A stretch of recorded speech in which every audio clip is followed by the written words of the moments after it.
La historia de Annelies Comenzó con extraños ruidos por la madrugada. Hablamos del año 1960, cuando en el convento Movimientos autónomos de los objetos. Arañazos en las ya no se paredes. profesaba el culto que le diera vida.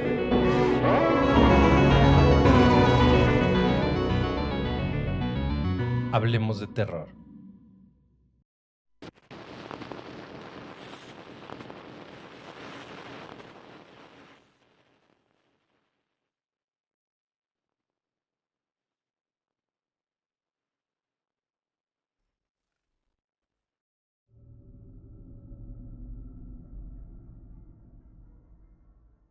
Hay cosas y seres pavorosos que no son de este mundo.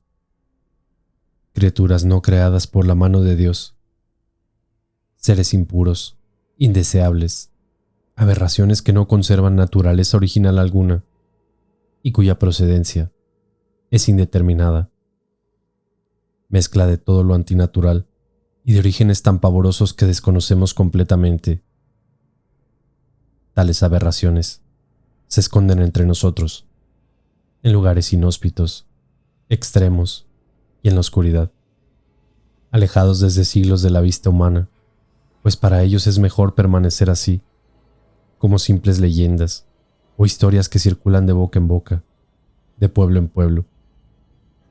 Nuestras vidas transcurren ajenas a ello, ingenuos y con la certeza de que solo nuestra raza es la que habita este mundo. Solo algunos, como marcados por un destino, podrían decir lo contrario. Mi bisabuelo Héctor fue uno de ellos. Y este es su escalofriante relato, en primera persona. Era mi primera vez en una de las tantas gélidas islas magallánicas, casi donde terminan el continente y comienzan los hielos antárticos. Eran finales del siglo XIX, cuando participé de la misión salesiana, a quien se le encomendó y concesionó por un tiempo estas inhóspitas tierras con la finalidad de educar, cuidar y evangelizar a sus pobladores, la gran mayoría indígenas. Eran tierras agrestes y frías, con una población tan escasa que no llegaba al medio millar. De sus antiguos habitantes se desconoce paradero, pero se cuenta que fueron pocos los sobrevivientes a un genocidio, siendo deportados y dejando huella de su paso en este lugar, un escalofriante cementerio plagado de cruces y de huesos. Isla Dawson, julio de 1890. Cuando el barco arribó a la isla envuelto en aquella niebla marina, muy de madrugada, lo primero que llamó mi atención mientras nos internábamos desde el muelle fueron las innumerables casas cercanas a la orilla del mar, completamente desoladas, deshabitadas y olvidadas por sus moradores. Mantenían extrañamente sus ventanas protegidas con tablones clavados desde afuera, como protegiéndose de algo o de alguien. Y así también sus paredes plagadas de simbolismos aún más extraños que en mi vida había vislumbrado. Mientras nos internábamos, más casas abandonadas seguían llamando mi atención, pero poco a poco iban apareciendo entre ellas las habitadas, cuyos residentes y familias salían a darnos la bienvenida entre miradas furtivas. Uno de los tripulantes del navío, quien conocía bastante del lugar, se hizo parte de la conversación y pareció notar mi incertidumbre respecto a las casas, irrumpiendo en la conversación que sostenía con el sacerdote a cargo de la misión. Le temen a lo que viene del mar, así le llaman. Ese fue el motivo por el cual dejaron sus viviendas junto al mar. Fue el comentario del tripulante que caminaba a nuestro lado, cargando nuestras pertenencias, rumbo a la capilla San Rafael. Al principio me pareció que todo aquello formaba parte de creencias y leyendas que abundan por estas tierras. Pero fue con el paso de los días en que, conociendo y hablando con los habitantes, comprendería que aquello a lo que le temían pavorosamente denominado lo que viene del mar era algo bastante serio para los lugareños. Se referían a tal como una criatura con características casi vampíricas, pues quienes habían tenido la suerte de toparse con su presencia y sobrevivir a ello, la describían como algo mitad humana y mitad bestia. Un chupasangre nocturno y abominable que atacaba a sus víctimas por el cuello succionando toda su sangre. No conforme con ello, abría sus entrañas para de forma canibalesca saciar su hambre de carne. Algunos afirmaban que era un ser de enorme estatura con vestiduras negras y extrañas para la zona, con un aspecto mortuorio y una enorme dentadura afilada. Había también quienes aseguraban que era un animal, una bestia enorme proveniente desde las profundidades del mar, pero con características humanoides, desplazándose tanto en 2 como en 4 patas, sediento de sangre y carne humana, que se llevaba a sus víctimas a las profundidades cavernosas desde donde provenía. Aquello que horrorizaba a los lugareños fue tema de conversación a la cena junto al sacerdote, monjas y miembros de la congregación. Todos, excepto yo, tenían la certeza de que la ignorancia y creencias extrañas traídas quizá por los primeros colonizadores eran los motivos de aquellos miedos, muchas veces inventados para doblegar a los pobladores o someterlos a costa del miedo, no dando mucha importancia al tema. Personalmente, sí me preocupaba, pues cada vez que preguntaba sobre tal, la gente palidecía y huía despavorida. Hablar de lo que viene del mar era sinónimo de miedo absoluto y se palpaba en sus rostros y en su mirada. Casi nadie se atrevía a hablar de aquella cosa, de las desapariciones y muertos que por años se atribuían a ella. Fue una mujer indígena, de avanzada edad, quien sí se atrevió. Y luego de una de las tantas clases de evangelio que impartíamos, se acercó a sabiendas de mi curiosidad sobre el tema, pero más que para contarme, lo hizo para advertirme, dejándome aún más inquietante y con algo de temor sobre lo que pasaba en este lugar. Llega con el solsticio de invierno, cuando la temperatura es más baja en el año y la penumbra casi eterna. Todos dicen que proviene del mar, y hay quienes lo han visto emerger de las profundidades caminando como si nada. Pero hay otros que lo han vislumbrado llegando en una precaria barcaza. Se alimenta solo de noche, pues la luz lo sesga y no se interna tierra adentro. Por ello obligó a todos los residentes de la costa a huir despavoridos. Fueron sus primeras víctimas y predilectas, las más cercanas a su hábitat. Muchos perdieron a sus hijos, esposas, también familias completas han desaparecido de la noche a la mañana, sin dejar rastro alguno. Ya nadie se atrevería a vivir cerca del mar, y los que aún lo hacen o más cercanos, se encierran al ocaso durante el invierno, fortificando sus casas, y los que no buscan asilo más al centro de la isla. Hay para quienes es incluso una deidad, dejándole ofrendas de animales vivos, que al amanecer yacen desangrados y corrompida su carne. De toda la escalofriante historia, me detuve a pensar en la primera parte. Llega con el solsticio de invierno. Justamente hoy habíamos entrado a tal, dándome un escalofrío en todo el cuerpo. Nuestro grupo misionero era de alrededor de una 30 de personas. Muchos quisieron quedarse a residir en la capilla y construir sus viviendas en sus alrededores, mientras que otros, ignorantes de lo que yo sabía, tomaron posesión de algunas casas vacías junto al mar. Fui uno de aquellos, pues el morbo e interés que causó aquella horrible historia me instó estúpidamente a tomar una de las residencias más cercanas al mar. Los isleños me observaron con malos ojos por aquella decisión, intentando incluso más de alguno hacerme desistir de aquello. Si bien la historia de la existencia de una criatura vampírica me inquietaba, me costaba de cierta forma creer en ello. Era como si me hablaran de duendes o de alguna otra cosa. Definitivamente solo leyendas y mitos. Sin embargo, con el pasar de los días, cambiaría todo, pues observaría con ojos propios aquello a lo que tanto temían en la isla. La casa que ocupé era pequeña, como todas, tan solo de 4 paredes. Al entrar me sorprendió que todos sus precarios enseres estaban intactos, como si estuviese aún habitada. Sobre la mesa platos con restos de comida putrefacta eran aún visitados por algunas moscas y cucarachas asquientas. En lo que era la cocinilla, vasijas aún tenían restos putrefactos de alguna preparación. Tirando todo de inmediato con repulsión, observé todo el lugar con detención y un escalofrío me recorrió pronto, pues parecía que sus moradores hubiesen oído despavoridos solo con lo puesto durante la noche. También sobre sus camas conservaban sus cobijas desordenadas. Algo los obligó a salir de la cama con premura. Algo sin lugar a duda había espantado a esta familia en medio de la noche. O tal vez algo se los había llevado. La primera noche transcurrió sin novedades y dormí con total tranquilidad. Fue al día siguiente que me enteré, o más bien confirmé, de que bajo aquel techo escogido, una familia desapareció con la noche y nunca más se supo de alguno de sus miembros. Un nuevo escalofrío me sacudió. Se cuenta por los rincones de la isla que subieron a un bote a medianoche, ahuyentados y horrorizados por aquel ser impuro.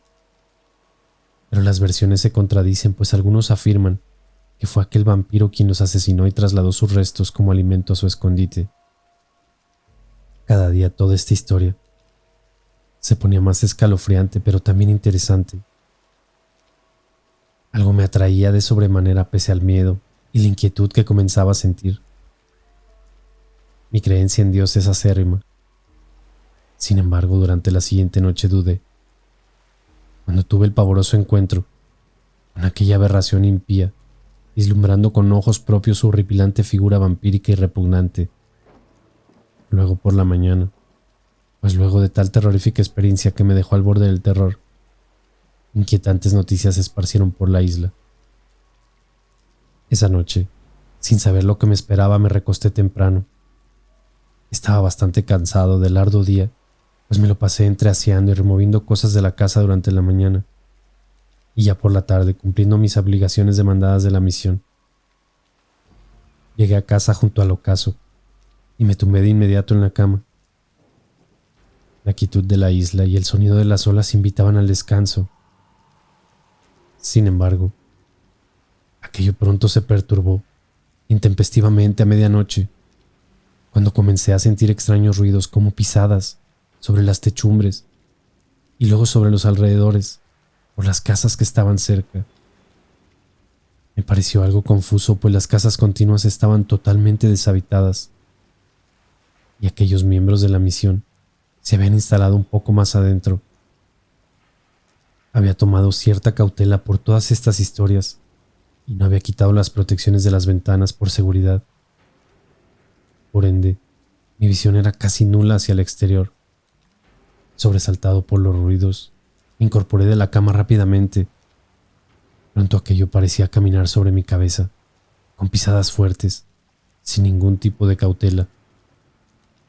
Sin luz alguna más que una precaria vela, y con el frío que calaba los huesos, esperé en silencio y atemorizado cada nuevo movimiento de aquello, deseando que fuese algún animal o ave carroñera de la zona en busca de comida. Los ruidos no parecían animales, por cuanto desfilé descalzo hacia la puerta, con total sigilo. Era el único lugar que podría abrir para observar, o bien hacerlo por su abertura en la parte inferior, de unos cuantos centímetros. Pronto aquello que acechaba comenzó a correr sobre la techumbre y luego brincar ágilmente a tierra, quedando justo postrado en el frente de la casa, a escasos metros de la puerta. Sentí el azote de su cuerpo pesado contra la gélida tierra. Sentí miedo como nunca lo había experimentado, y una sensación de ansiedad me invadió a tal que comencé a desesperar y agitarme. Fueron minutos interminables en donde la entidad pareció quedarse inmóvil frente a la puerta y advirtiendo mi presencia.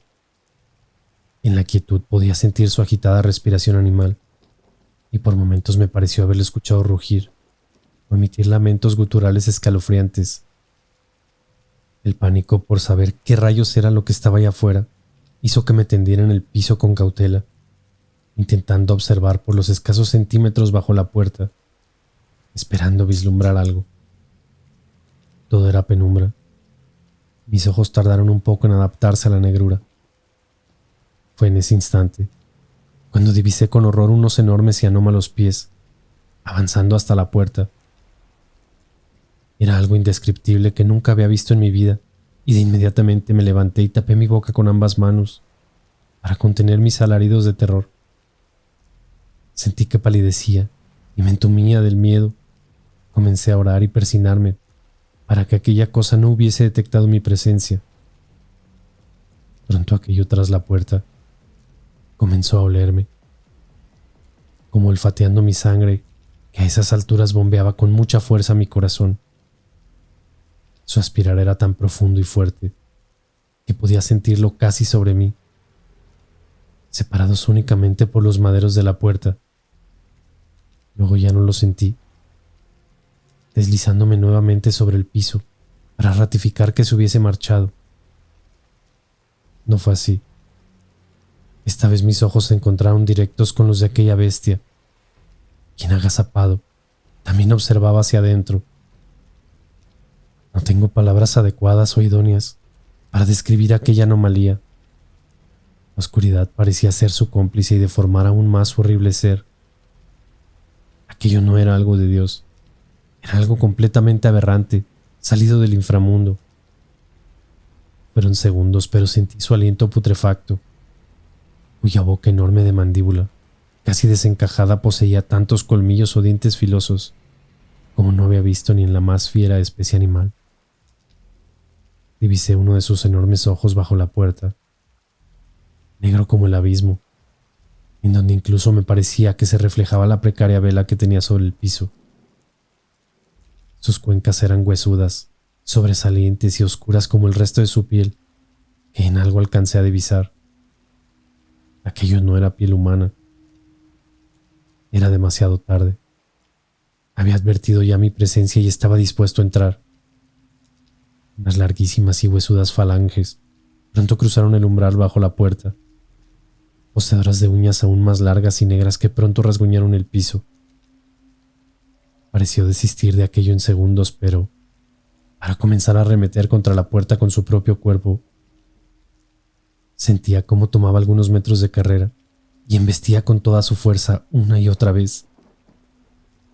Aterrado, solo se me ocurrió mover un pesado sillón, buscando bloquear la entrada, subiéndome sobre él esperando que fuese peso suficiente para contener sus embestidas.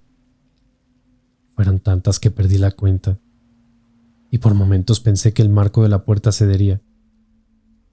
Gracias a Dios soportó, y luego de largos minutos, aquel ser desistió, perdiéndose al parecer en la oscuridad.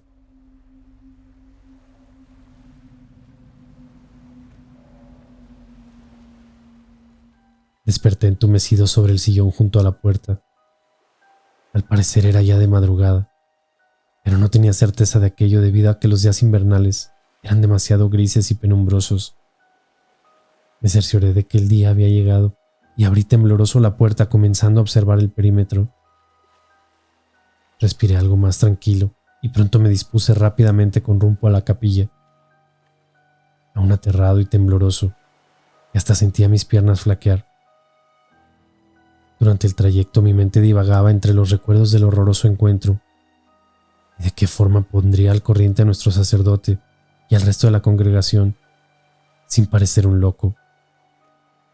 Por momentos pensé que lo mejor sería callar.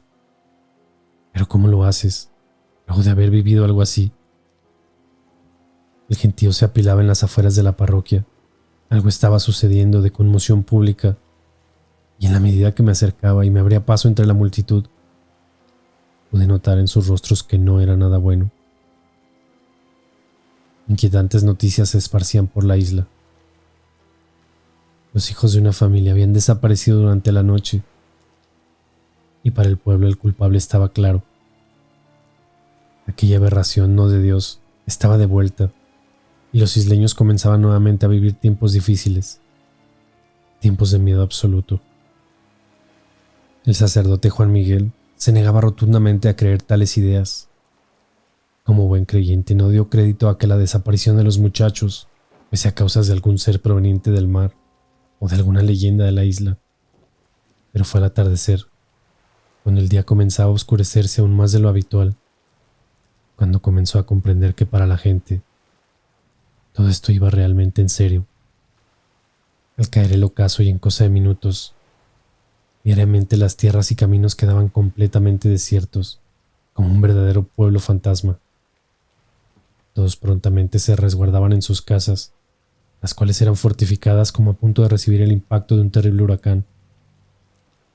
Solo los hombres de la congregación y algunos valientes isleños armados seguíamos recorriendo extensos kilómetros de la isla hasta altas horas, intentando dar con el paradero de aquellos chicos desaparecidos, o al menos de una explicación lógica a su pérdida.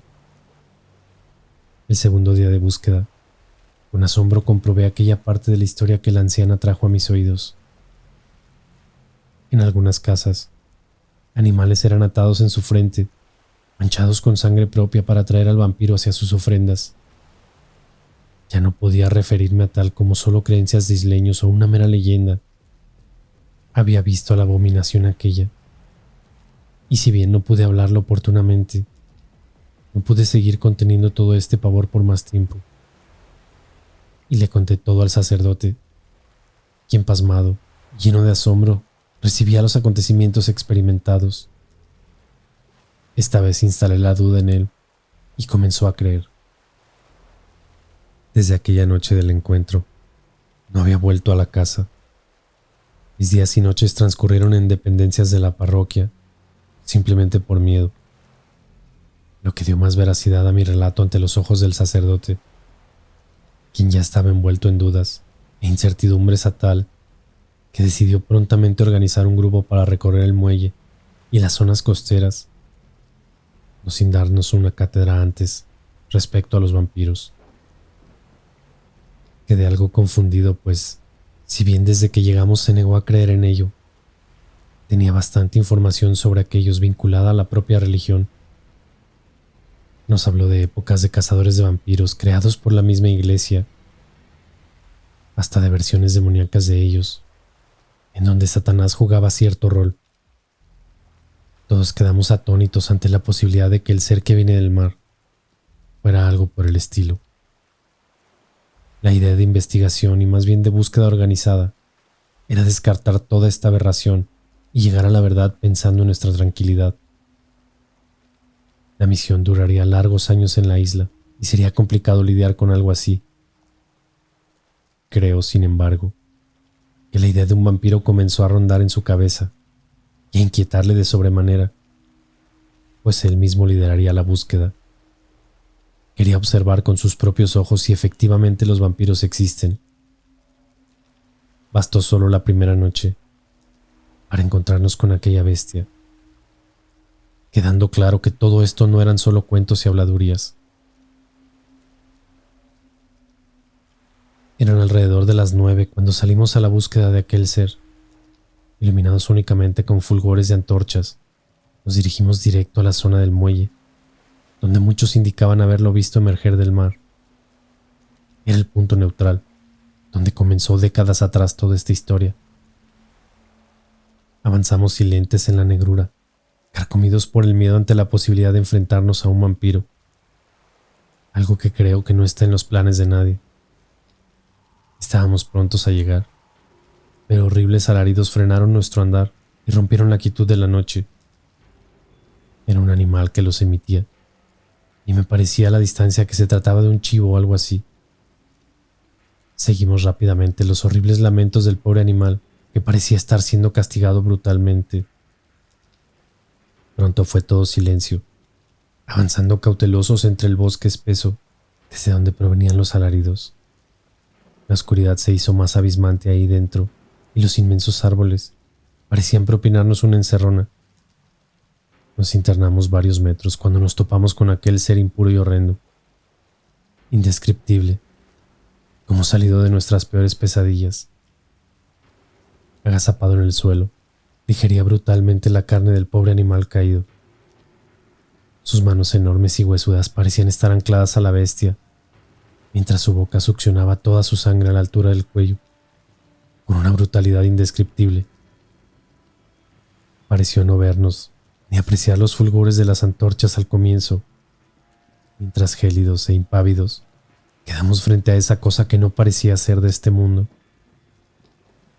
Uno de los nuestros huyó despavorido y gritando del horror. Por ello nos advirtió, adoptando rápidamente una posición defensiva. Ninguno de nosotros en su vida había presenciado algo tan horrendo, retorcido, y tampoco lo volveremos a hacer. Sus harapos desgastados y putrefactos cubrían en parte un pellejudo cuerpo grisáceo, en donde llamaban la atención la extensión anómala de sus extremidades y unas manos de enormes y gruesas falanges.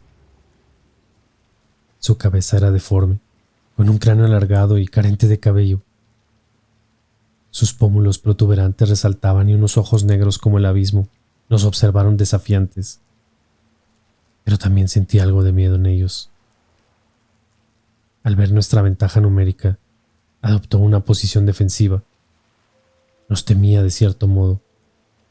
Su hocico ensangrentado, podrido y aún con restos de animal que digería, nos enseñaba filosos y espeluznantes dientes para amedrentarnos. Pronto acompañó aquello, con gritos ensordecedores, guturales y tan macabros que resonaron en cada rincón del bosque. En segundos nos encontrábamos huyendo entre la espesura del bosque. Despavoridos y sin rumbo, avanzamos con dificultad, pues el sacerdote cayó un par de veces, producto de su largo hábito, que le impedía avanzar con agilidad. En momentos sentíamos los guturales gemidos de la bestia a escasos metros, en otros sobre nuestras cabezas y sobre los árboles en donde las ramas crujían, se quebraban y se amarreaban alocadamente, dando cuenta de que la bestia trepaba sobre ellos con una capacidad asombrosa. Pronto el grupo de no más de una decena de hombres se desarmó por completo, y cada quien tomó rumbo diferente en la estampida. Un isleño me ayudó a acarrear al sacerdote, que ya era algo mayor y estaba totalmente exhausto y fatigado. Sin embargo, no soltaba su férula personal, que le ayudaba en su transitar. Tropezó nuevamente, y el cansancio nos agobió de golpe, quedando varados por unos instantes intentando recuperar el aliento.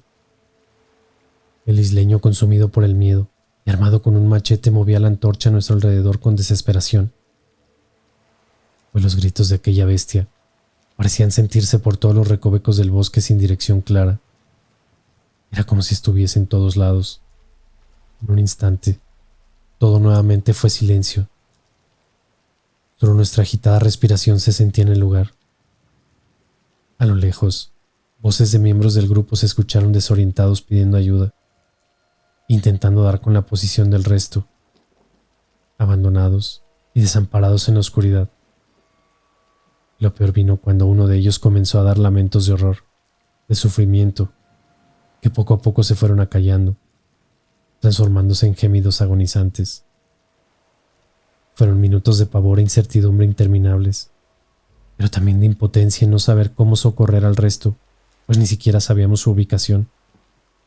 Pasaron largos minutos hasta que las ramas de los árboles sobre nuestras cabezas comenzaron a crujir nuevamente y las copas a alocarse. De nuevo fue todo locura y horror. Intentamos guardar silencio, pero de nada serviría. La luminiscencia de la antorcha claramente marcaba nuestra posición. La bestia pareció saltar desde las copas, pues un estruendo resonó justo frente a nuestra posición, dejando a la vista nuevamente a la aborrecible criatura que lentamente avanzaba sobre nosotros. El sacerdote, con sus últimas fuerzas, se enfrentó erguido a la bestia, armado tan solo con su férula, en cuya parte superior un Cristo tallado en la misma madera se enaltecía imponente. Aquella batalla pareció un verdadero exorcismo. El sacerdote propició duras palabras, oraciones y frases incluso en latín para expulsar a la abominación, a quien parecía incomodarle la cruz más que las palabras, pues cada vez que con fuerza el sacerdote impulsaba la férula hacia adelante, la entidad retrocedía y se retorcía, cubriendo su rostro con sus enormes manos. Al cabo de unos instantes, el vampiro pareció sucumbir o debilitarse, brincando hacia los árboles, emitiendo guturales aullidos, hasta perderse en lo más profundo del bosque. Ya al amanecer, y con la luz natural a nuestro favor, Casi todo el poblado recorría los bosques junto a nosotros. Había llegado prontamente la noticia de aquel encuentro y de que algunos de los hombres que participaron no habían vuelto a casa. Con las horas, uno de ellos fue encontrado en estado de shock, escondido entre unas rocas y cubierto completamente de ramas. Aún tiritaba, orinado y con su vista perdida, no dejaba que nadie se acercara a él o que lo tocase. En cada intento de ayudarlo gritaba despavorido y se enterraba en su posición totalmente enloquecido. Solo Dios sabe qué presenció aquel pobre hombre. A escasos metros de él, un cuerpo yacía inerte, tumbado sobre un tronco, muerto, desmembrado. Era uno de los nuestros, parte de la congregación.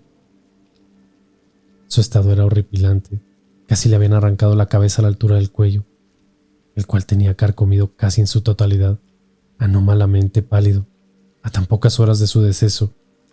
No le quedaba ni una gota de sangre en su cuerpo. Tampoco se derramaba ésta a su alrededor. Toda la misión salesiana quedó choqueada y devastada, pero también sumida en el terror absoluto. Sin embargo, para sus habitantes, extrañamente esto les parecía casi normal. No parecían conmocionarse demasiado. Era como si todo esto fuese parte de sus vidas cada invierno. Como que aquel ser tenía connotaciones casi de una deidad para los isleños, y bastaba solo con temerle, respetarle y aceptar sus acciones de cacería durante la estación. Después de aquella noche, el ser pareció desaparecer de la isla. Tampoco hubo nuevas y extrañas desapariciones de habitantes o muertes inexplicables en los meses y años venideros que duró nuestra misión.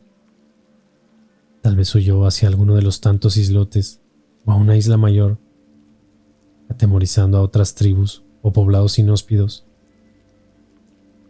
Más allá de las dudas sobre su paradero, lo seguirá inquietando por siempre el entender qué era realmente aquella aberración, de dónde provino, y si habrá más de ellos en algún lugar remoto. Me pasé meses leyendo acerca de este lugar, de sus historias, y me encontré bastante información. Pero llamó particularmente mi atención una que apunta a que por allá del año 1766, un navío francés varó en estas islas, cuyo capitán, el conde de Bougainville, reconocido como un gran navegante y explorador, por esos años realizaba la primera circunnavegación francesa por el mundo, en cuya ruta visitó muchas islas y localidades de casi todos los continentes. ¿Y si aquella bestia venía en aquel navío? Puedo especular con ello, pues tengo certeza que aquella creación no de Dios no provino de este lugar. Como dicen los aborígenes y los más antiguos isleños, lo que viene del mar, refiriéndose a la bestia nocturna, devoradora de sangre y carne humana. Entonces esto toma algo más de sentido. Tal vez efectivamente lo vieron emerger desde el mar, pero proveniente de aquel navío francés varado, tal vez escapando de sus captores, o quizás desterrado intencionalmente en esas inhóspitas tierras, donde nadie daría cuenta ni veracidad de su existencia.